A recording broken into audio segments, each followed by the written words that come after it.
Hi hello வாங்க, எப்படி இருக்கிறீங்க? நல்லா இருக்கிறீங்களா? இன்றைக்கி அஸ்வின் சீக்ரெட் சமையலில் வந்து சாயங்காலம் ஈவினிங் ஸ்நாக்ஸ் பாருங்கள், சூப்பரான ஒரு ஸ்நாக்ஸ் பண்ண போகிறோம். எல்லாருக்கும் உருளைக்கிழங்கு ரொம்ப பிடிக்கும்.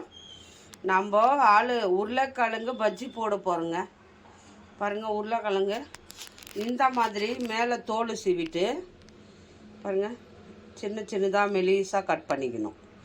நம்ம அப்போ தான் பஜ்ஜி போட்டால் அவ்வளோ டேஸ்டியாக இருக்கும். நம்ம வந்து தோல் எல்லாம் மேலே சீவிட்டு நல்லா வாஷ் பண்ணிவிட்டு இந்த மாதிரி ரொம்ப மோட்டா இல்லை மெலிசாக இல்லாத மீடியம் சைஸில் நம்ம கட் பண்ணி வச்சுக்கணும். சரிங்களா? இப்போ கட் பண்ணியாச்சு. மாவு மிக்ஸ் பண்ணலாம் பஜ்ஜி போடுறதுக்கு. பாருங்கள் எப்படி வந்திருக்குதுன்ட்டு. சூப்பராக வந்து நம்ம கடல மாவு ஒரு கப் எடுத்துருக்குறேன். கடல மாவு இதில் கொஞ்சம் அரிசி மாவு போட்டுக்கோங்க, ஒரு 2 ஸ்பூன். கடல மாவு ஒரு கப்பு, எவ்வளோ வேணுமோ அவ்வளோ நீங்கள் எடுத்துக்கலாம். கடல மாவு எவ்வளோ வேணுமோ அவ்வளோ எடுத்துக்கோங்க. பாருங்கள், கடல மாவு எடுத்துருக்கேன். கடல மாவு ஒரு கப்பு, கடல மாவு, அரிசி மாவு 2 ஸ்பூன், அவ்வளோதான். இப்போ வந்து இதில் வந்து காரம் போட்டுக்கலாம். காரம் வந்து நான் வெறும் மிளகாத்தூள் போடுறேன். எவ்வளோ காரம் வேணுமோ அவ்வளோ மிளகாத்தூள் போட்டுக்கோங்க. இது கூட சால்ட்டு போட்டுக்கலாம். மாவுக்கு தகுந்த மாதிரி நம்ம சால்ட்டை போட்டுக்கோங்க. அவ்வளோதான். இதை கொஞ்சமாக தண்ணி ஊற்றி நல்லா பிசைஞ்சிடணும். பாருங்கள், அரிசி மாவு கடல மாவு எல்லாம் போட்டு நல்லா மிக்ஸ் பண்ணுறேன். காரம் எவ்வளோ வேணுமோ அவ்வளோ போட்டுக்கோ. நல்லா மிக்ஸ் பண்ணுங்கள். மிக்ஸ் பண்ணியாச்சு. இப்போ தண்ணி ஊற்றி கொஞ்சம் கொஞ்சமாக நம்ம இதை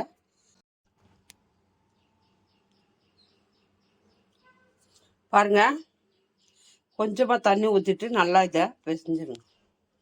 ஏன்னா கட்டி கட்டி ஆகிடும். கொஞ்சமாக மிளகாத்தூள், உப்பு, கடல மாவு கொஞ்சம், அரிசி மாவு கொஞ்சம், அவ்வளோதான். பாருங்கள், எண்ணெய் வந்து நான் ஸ்டவ்வில் ஊற்றி வச்சுட்டுக்கிறேன். இப்போ மாவை வந்து நான் மிக்ஸ் பண்ணுறேன். மிக்ஸ் பண்ணதான் அப்படியே பஜ்ஜி போட்டு எடுத்துடலாம். 10 நிமிஷம் டீ பண்ணிக்கினே பாருங்கள். டீ எங்கள் வீட்டில் டீ ஆயிடுச்சு. பக்கத்தில் பஜ்ஜியும் போடுறோம், மாவும் பிசைகிறோம். இந்த மாதிரி கட்டி இல்லாமல் பிசைஞ்சுக்குங்க ஃபஸ்ட்டு. இந்த மாதிரி கட்டி இல்லாமல் பிசைஞ்சிடணும். அப்புறமா கொஞ்சமாக தண்ணி விட்டு திட்டமாக மாவு பிசையணும். இன்னும் கொஞ்சம் தண்ணி ஊற்றுக்குங்க. ரொம்ப தண்ணி ஊற்றக்கூடாது. ரொம்ப தண்ணி ஊற்றினா தண்ணி ஆகிடும். மாவில் உருளைக்கிழங்குல மாவு ஒட்டாது. சரிங்களா? பாருங்கம்மா, இந்த மாதிரி மாவு பிசைஞ்சுக்கணும். ரொம்ப தண்ணியாக இருக்கக்கூடாது, இப்படி கெட்டியாக இருக்கணும். ஏன்னா அப்போ தான் உருளைக்கிழங்குல ஒட்டும். அப்போ எண்ணெய் சூடாயிடுச்சு. இதில் வந்து நம்ம உருளைக்கிழங்கு ஒன்று ஒன்றா போட்டு பாருங்கள், எண்ணெய் சூடாயிடுச்சு. உருளைக்கிழங்கு இப்படி போட்டு ஃபஸ்ட்டு எண்ணெய் சூடாயிடுச்சா பார்க்கலாமா? கொஞ்சம் மாவு விட்டு பாருங்கள். எண்ணெய் வந்து நல்லா சூடாயிடணும். இதில் வந்து உருளைக்கிழங்குல வந்து மாவு வந்து கெட்டியாக இருக்கணும். பாருங்கள்,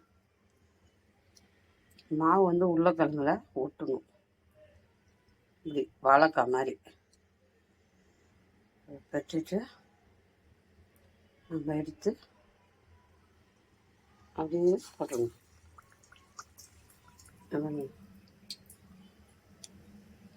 நல்லா இப்படி பெற்றிடணும். உப்பு, காரம், மிளகாத்தூள் எல்லாம் போட்டு இருக்கும் இல்லையா, மாவு வந்து ஒட்டணும். உருளைக்கிழங்கு வாழைக்காய் மாதிரி தான். எல்லாமே அப்படி 4 நாளாக போட்டு நம்ம வச்சு போட்டுக்கலாம். 4 உருளைக்கிழங்கு எடுத்து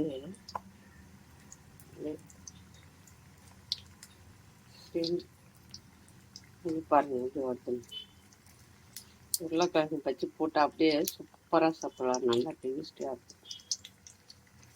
அவ்வளோதான். 4 பச்சியும் மிதமான சூட்டில் வச்சுக்கோங்க. அப்போ தான் உருளைக்கிழங்கு வேகும். சிம்மில் வச்சுக்கோங்க, ரொம்ப ஹையில் வைக்காதுங்க. உள்ளே வெந்து வரணும் உருளைக்கிழங்கு. சரிங்களா? பாருங்கள், லைட்டாக அப்படியே திருப்பி விடுங்க. திருப்பி விடுங்க. கொஞ்சம் சிம்மில் வச்சுக்கணும். ஏன்னா உள்ளே இருக்கிற உருளைக்கிழங்கு வேகணும் இல்லையா? அதுக்காக நம்ம ஹையில் வைக்கக்கூடாது. கொஞ்சம் மீடியமாக சிம்மில் வச்சிங்கன்னா அந்த உருளைக்கிழங்கெல்லாம் வெந்து வந்துடும். சரிங்களா? அப்படியே வேகட்டும். பாருங்க, நல்லா வெந்து வரும். பார்த்தீங்களா? அப்படியே திருப்பி போட்டு நம்ம பஜ்ஜி எடுத்துக்கணும். ஏன்னா ரொம்ப ஹையில் வச்சா அது எண்ணெய் உருளைக்கிழங்கு வேகாது. அதனால் நல்லா திருப்பி போட்டு இப்போ உருளைக்கிழங்கு வெந்துச்சு, பஜ்ஜி ரெடி ஆயிடுச்சு. இப்போ எடுத்துக்கலாம். நம்ம இதை எடுத்துக்கலாம். சிம்பிளாக பண்ணி சாயங்காலம் ஈவினிங் டீ காஃபி பண்ணுறதுக்குள்ள நம்ம பஜ்ஜி பண்ணிடலாம். சரிங்களா? இப்போ வெந்துச்சு, நம்ம எடுத்துக்கலாம். பாருங்க, சூப்பராக வெந்துச்சு. உருளைக்கிழங்கு பஜ்ஜி ரெடி ஆயிடுச்சு.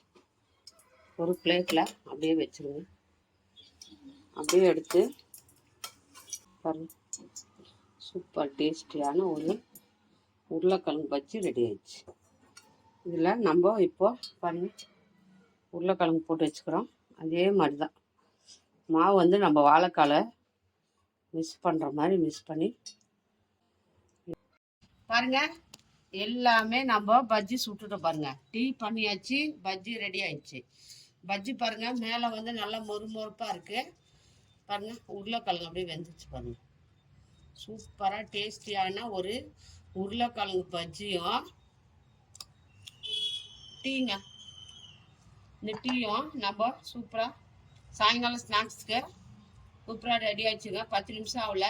இது யார் யாருக்கு பிடிக்குமோ லைக் பண்ணுங்க, ஷேர் பண்ணுங்க, கமெண்ட் பண்ணுங்க. மறக்காத அஸ்வினி சீக்ரெட் சமையலை சர்ப்ரைஸ் பண்ணுங்க. நம்ம இன்னொரு டிஷ்ல பார்ப்போம்.